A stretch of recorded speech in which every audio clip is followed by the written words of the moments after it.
주말이었던 어제 국내 코로나19 신규 확진자가 450명 발생했습니다. 확진자 수는 500명대에서 다소 줄었지만 당분간 이 같은 확산세가 이어질 것으로 보입니다. 정부가 오늘 중대본 회의를 거쳐서 사회적 거리두기 격상 여부를 결정할 예정인데요. 관련 내용을 유병욱 순천향대 서울병원 가정의학과 교수와 함께 짚어보도록 하겠습니다. 안녕하십니까? 네.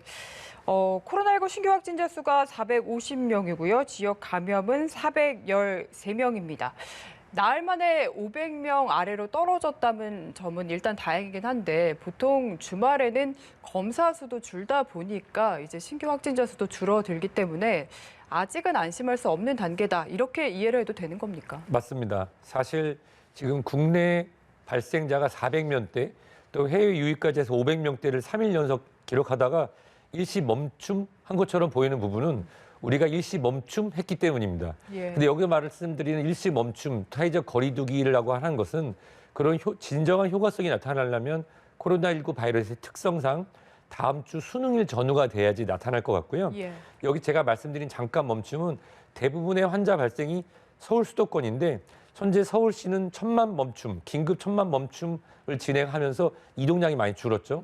이동량이 줄면서 검사 건수 일부 준 것처럼 보입니다. 따라서 오늘 내일 같은 경우는 숨고르기를 하는 그런 장면들이 연출될 것 같고요. 월요일과 화요일에 검사 건수가 다시 회복하고 실질적인 동향을 보면서 현재 사회적 거리두기의 이런 정책이 잘 지켜지고 있는지 그때 되나 그때 서야 확인이 가능할 것 같습니다. 그 1차 대유행, 그러니까 지난 2, 3월 때 대구 경북 지역을 중심으로 코로나가 대유행할 때가 확진자 수가 1,000명 정도 되지 않았습니까? 근데 지금 전문가들이 하는 얘기를 들어보면은 지금 못 막으면 그때보다 더 일일 신규 확진자 수가 많아질 수도 있다. 이런 얘기를 하더라고요. 역시 좀 교수님께서도 동의를 하시는 부분이십니까? 이 부분은 이렇게 말씀드리고 싶어요. 2월, 3월 달에 방역의 역량과 검사 건수, PCR 검사의 역량과 지금을 비교하자면 지금이 더 훨씬 많이 검사를 하고 있습니다. 검사가 더 많이 진행되고 지역적으로도 검사 역량이 갖춰졌는데요. 지난 대구 경북 시기를 생각해 보면 하루 건수가 거의 1,000건에 육박하는 900여 건의 확진자가 나온 적도 있었습니다. 그때 당시는 한 지역이었죠. 지역이었기 때문에 지역에 대한 관리가 진행하고 전국적으로 경고의 메시지가 됐고 또 우리 국민들도 당시에는 경각심이 굉장히 높고 두려운 마음이 많았거든요. 지금은 피로도가 굉장히 많습니다. 똑같은 얘기를 계속 하니까 그런가 보다.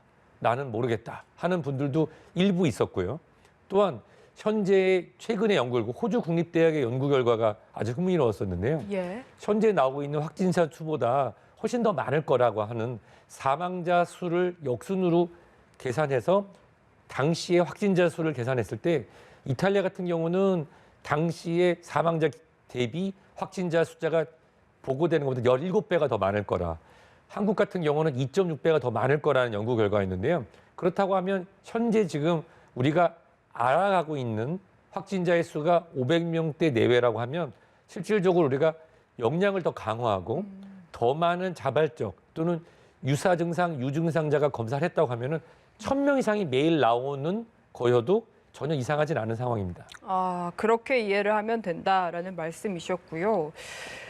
그래도 지금 상황이 좀 그 당시보다도 걱정이 되는 게 그래도 그때는 좀 특정 지역에서 특정 집단을 위주로 좀 감염이 많이 발생하지 않았습니까? 근데 최근의 양상을 보면은 전국 곳곳에서 많이 발생을 하고 있고요. 그리고 또 뭐 어느 집단을 특정하기 어렵게 일상 곳곳에서 정말 산발적으로 발생을 하고 있습니다.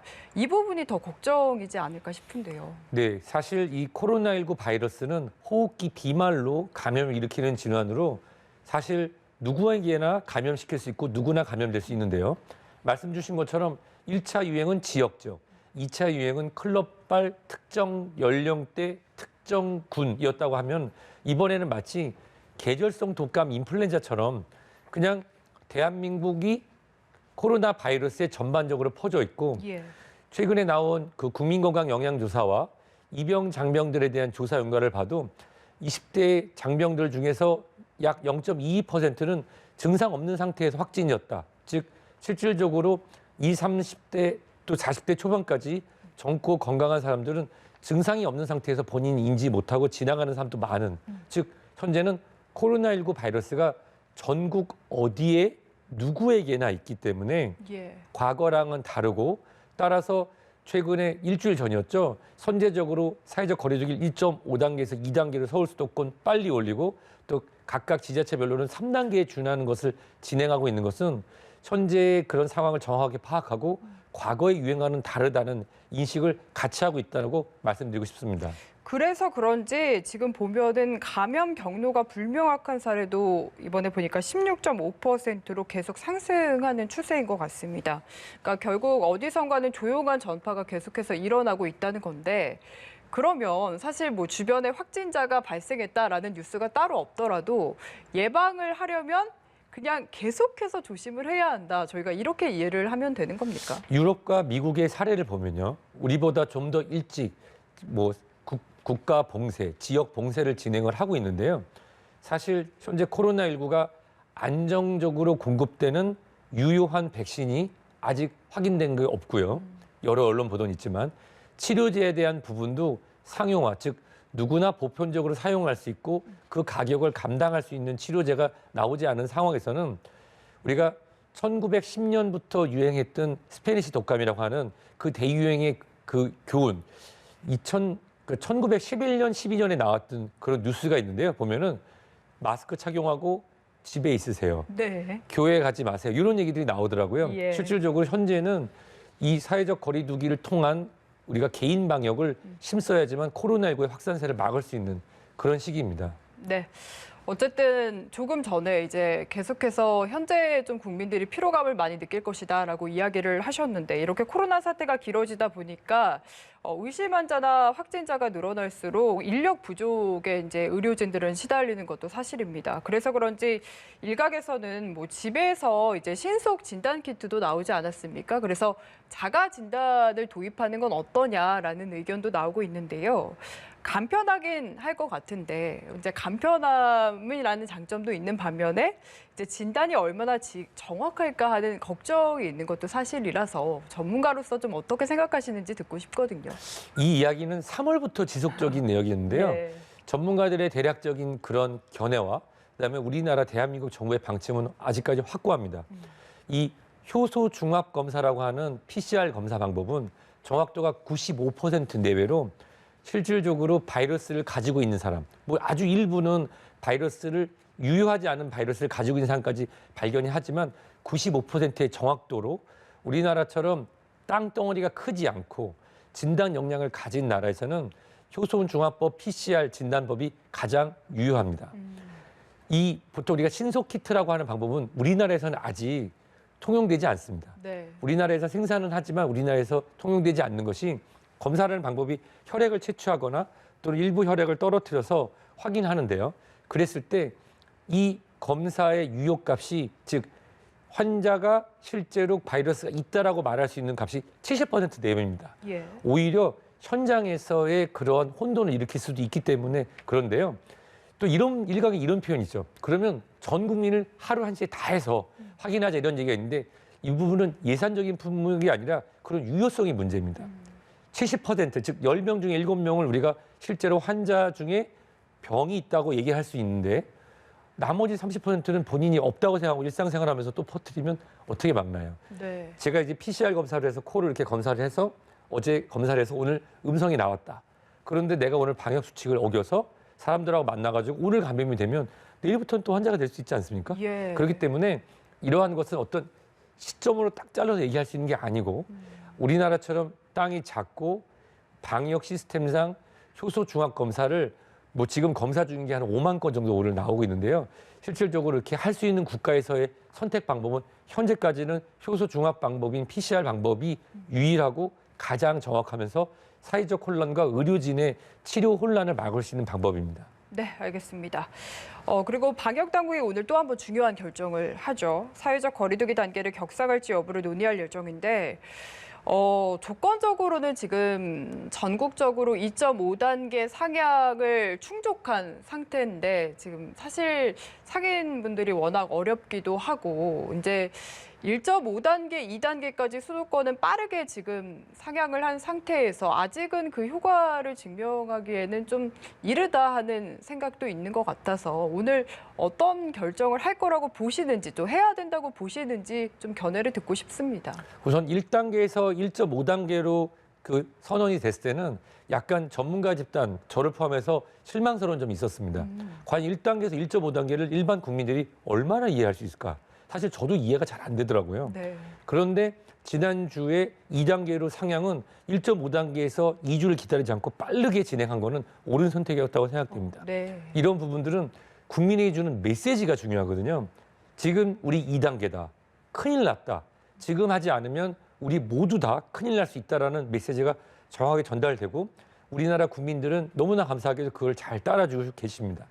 근데 2단계와 2.5단계는 이건 그냥 의사, 전문가, 방역 전문가들이 2에서 2.5로 숫자와 점을 찍는 문제가 아니라 이거는 대외 신인도라든지 실질적으로 경제가 흐름을 갖다가 쥐어틀 수 있는 그런 부분이거든요. 네. 사실 사회적 거리두기 2단계를 선언하고 많은 국민분들이 피로감 그리고 여러 직종에서의 그런 직접적인 경제 피해에도 불구하고 잘 따라주신 데서 감사드립니다.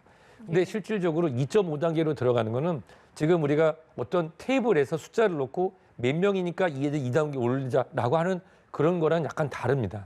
그래서 전문가분들 저도 일단 의사니까 의료 전문가라 하지만 가정의학과 의사로서 사회 전반적인 것, 그다음에 1차 의료적인 측면을 봤을 때 2.5단계로 올리는 데서는 신중함이 필요하다고 생각됩니다. 예. 따라서 그 여러 전문가들이 얘기했지만 오늘 나오는 숫자는 검사 건수가 좀 더 줄고 사회적 거리두기야 일시 멈춤이 진행되고 있는 상황에서 검사 건수라든지 유사 환자, 의심 환자들의 발걸음이 좀 더뎌졌기 때문에 또 오늘 지금 갑자기 온도가 내려가고 감기 등의 유사 증상이 많아지면 내일하고 모레 수요일까지 환자가 많을 거로 생각됩니다. 특히 네. 수능을 앞둔 수능 당사자 그리고 가족, 친지분들 또 학교 관계자분들이 선제적으로 검사가 많을 거라고 생각되거든요.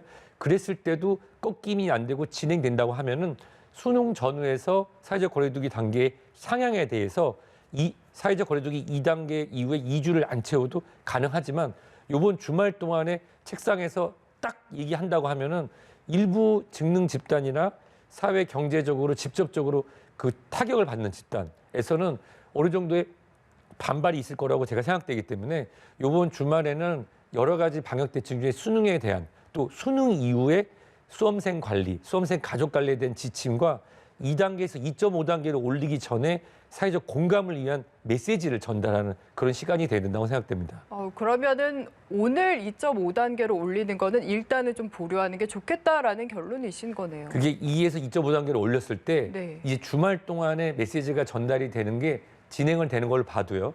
실제로 월요일 날 직장에 나가거나 또 사회생활을 하면서 피부를 느끼고 거기에 계도 기간이 들어가고 일선 그걸 지도하는 공무원분들, 경찰 공무원분들하고도 이것이 맞아가는 시간이 되기 때문에 오늘 2에서 2.5단계를 선언하는 것보다는 2에서 2.5단계를 선언하는 과정에서 필요한 국민들의 협조가 어떤 것이 있겠다라고 하는 메시지 그리고 수능 전회 우리가 2.5단계에 준하는 마음가짐으로 일부 업종과 대부분의 국민 여러분들의 협조를 구하는 그런 대국민 메시지 등이 포함되는 것이 진행이 되고 수능 전후로 해서 확산세가 정말 잡히지 않는다고 하면 40몇만 명이 한순간에 모였다가 그 가족인 200몇만 명에게 돌아가는 그런 과정이 있어서의 방역 지침에 있어서의 2.5단계가 필요하다고 하면 그런 경우에는 온 국민의 동의를 얻어서 일부 직능의 사회 경제적인 그런 피해와 또 국민들의 피로도를 감안하더라도 그런 것들은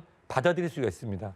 40몇만 명이 모여서 시험을 보고 가족에 돌아가고 그리고 그 이후에도 여러 가지 면접, 실기 시험들이 지속되는 과정에서 대학 그리고 입시 관계자들에 대한 더 큰 그룹, 더 많은 집단에 대한 방역에 대한 지침이 같이 나온다고 하면 그렇다고 하면 국민 여러분들도 2.5단계를 받아들이는 데 있어서 좀 더 우리가 수긍할 수 있고 더 나은 마음가짐과 자세로 준비가 돼서 진행할 수 있다고 생각됩니다. 네, 그 사회적 거리두기 관련해서 워낙 국민분들이 답답함도 많이 느끼시고 궁금하실 것 같아서 하나만 더 여쭤보고 싶은데요. 이 수도권 같은 경우에는 1.5단계로 격상한 게 19일이니까 지금 10일 정도 열흘이 됐습니다. 근데 통상적으로 만약에 이렇게 거리두기 단계를 격상한 게 효과가 나타나려면 어느 정도가 걸리는지, 이제 시점적으로 이 시점이 됐는데도 뭔가 숫자가 줄지 않는다면은 언제 높여야 되는 건지 이런 것도 궁금하거든요. 사실 이 거리두기를 높이는 거는 우리가 예측 지수, 일종의 어떻게 보면 정확하진 않아요. 이렇게 해도 이쪽에서 욕을 먹을 수 있고 이렇게 해도 이쪽에서 욕을 먹을 수 있는 게 거리두기 단계인데요. 확실한 거는 사회적 거리두기 1.5단계는 효과가 없을 거라고 판단이 되고요. 실제로 없었고 그렇기 때문에 2단계로 급히 올려서 2단계로 올렸을 때 그 효과가 나타나는 게 1차 유행과 2차 유행 같은 경우는 어느 정도 특정 지역, 특정 그룹, 집단을 통해서 통제가 가능했지만 지금은 전국적이잖아요. 그래서 일반적으로는 그냥 코로나19의 특성상 열흘에서 2주면 효과가 나타난다고 하지만 지금 같은 경우는 2주 이상이 나타나야 지금 현재 확진자 수가 국내외 504명이 내외가 100명 내외로 방역당국에서 얘기하는 사회적 거리두기 1단계까지 떨어져서 안정세가 되려면 최소 수능이 끝나고도 일주일 정도가 지나야 될 것 같고요. 만약에 사회적 거리두기 2단계 서울 수도권과 일부 지자체의 효과가 확실히 나타나고 국민들의 그런 협조가 오늘, 내일, 모레 그 수능 전까지 이루어진다고 하면 200명대로 떨어질 거는 수능 전후로 나타날 가능성이 높다고 봅니다. 예, 알겠습니다. 결국에는 그렇기 때문에 백신 소식을 정말 애타게 기다리게 되는 것 같은데요. 그 미국의 화이자가 임상 3상 시험에서도 굉장히 좋은 효과를 내지 않았습니까? 그렇기 때문에 많은 주목을 받았는데 영국에서 미국 화이자 코로나19 백신을 이번 주에 사용 승인할 것이다라는 보도가 나왔습니다. 좀 어느 정도 안정성과 예방 효과를 기대할 수 있을지, 또 이렇게 되면은 영국은 첫 번째로 좀 승인을 내고 또 백신이 유포되는 국가가 되지 않을까 생각이 되는데 우리나라는 또 언제쯤 백신 기대해 볼 수 있을까요? 이 부분은 제가 설명이 좀 필요합니다. 그 미국의 그 포드 대통령, 그 닉슨 대통령이 하야하고 이었던 포드 대통령이 그 직임하던 1976년 전후에 북미 지역에서는 H1N1 다른 형태의 독감이 유행을 하면서 긴급 승인을 내리고 그리고 당시에 개발 중이고 임상을 통과한 약품을 많은 분들에게 접종을 집단적으로 진행을 했습니다. 그랬을 때 많은 부작용이 나타나고 그걸로 인해서 국민들이 백신에 대한 불안감이라든지 백신 거부 또 백신에 대한 어떤 기피하는 그룹도 생기고 했거든요. 이번에 나오는 파이자나 모더나의 mRNA 방식의 예방접종은 기존의 예방접종의 개발 방식과는 다르기 때문에 안정성 측면에서는 더 많이 확보. 여기서 말씀드린 안정성이라는 것은 예방접종 후에 발적, 통증, 그다음에 기타 일부 독감 감기와 같은 증상이 나타나거나 또는 다른 신경학적 합병증이 나타날 가능성은 적은 것이 사실입니다. 그건 이제 개발 방식의 차이가 있어서 그런데요. 하지만 예방접종이라고 하는 것은 건강한 사람이 본인의 건강을 증진하기 위해서 예방접종을 하고 그거의 예방접종의 효과와 안정성이 5년, 10년 뒤에도 확보가 됐을 때 예방접종이 진행됩니다. 영국은 보통 얘기하는 보편적이고 사회적 보장제도 안에 의료제도로서 우리나라와는 약간 다릅니다. 그렇기 때문에 의료 시스템이 현재 코로나19 등의 대규모 감염을 감당할 수가 없거든요. 준전시 상황이기 때문에 빠르게 승인해서 빠르게 접종하는 것이 1차 의료 보편적 사회적 보장제도로서의 의료제도를 선택한 영국의 하나의 선택이죠. 한국은 다릅니다. 영국이나 또는 미국이나 다른 나라의 예방접종의 도입과 그것의 전국적인 예방접종의 시행을 대한민국하고 직접적으로 비교하는 것은 안 하는 것이 좋습니다. 한국은 의료기관이 1차, 2차, 3차와 중증 의료에 대해서 물론 아직도 부족한 점이 있지만 비교적 감내할 수 있는 그리고 지역적으로 그걸 감내할 수 있는 능력을 가지고 있습니다.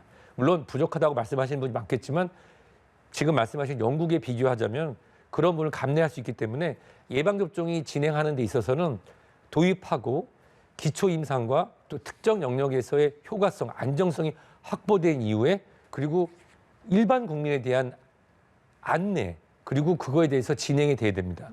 제가 여기서 이런 말씀을 드리고 싶은 게 예방접종이 들어왔을 때 어떤 사람들이 먼저 맞아야 되느냐. 저요 하고 맞을 수 있는 게 아니라 예. 특정한 고위험군 그리고 고위험군이나 이 코로나19를 접촉하는 의료진이 우선적으로 접종을 합니다. 이거는 혜택이 아니라 국민의 안전을 위해서 먼저 맞는 겁니다. 그렇죠. 맞아서 이런 위험군 같은 경우는 노출됐을 때 정말 위험하기 때문에 우선적으로 접종을 하는 거고요. 의료진 같은 경우는 의료진으로의 사명을 위해서 접종 후 부작용이 있는지 항체가 실질적으로 나타난지에 대해서 어떻게 보면 임상실험에 1차로 지원하게 되는 것입니다. 거의 동시에 코로나19에 노출될 수 있기 때문이죠. 그래서 안정성이 확보가 되고 이것이 국민에게 보편적으로 예방접종이 가능한, 예를 들어서 지금처럼 만 18세 미만, 만 62세 이상에게 접종할 만큼의 그러한 것이 확보되는 상황이 진행되려면 우리나라 같은 경우는 정부 부처에서도 많이 얘기를 했지만 적어도 내년 상반기의 두 번째 2분기죠. 예. 얘가 진행되고 보편적으로 예방접종이 되려면 내년 8, 9월 정도의 준비가 될 것이라고 생각됩니다. 네, 그러니까 백신 문제에 있어서 영국, 미국과 우리나라를 단순 비교할 수는 없다. 이 얘기를 좀 주목을 해야 될 것 같네요. 네, 오늘 얘기는 여기까지 들어보도록 하겠습니다. 지금까지 유병욱 순천향대 서울병원 가정의학과 교수와 함께했습니다. 말씀 잘 들었습니다.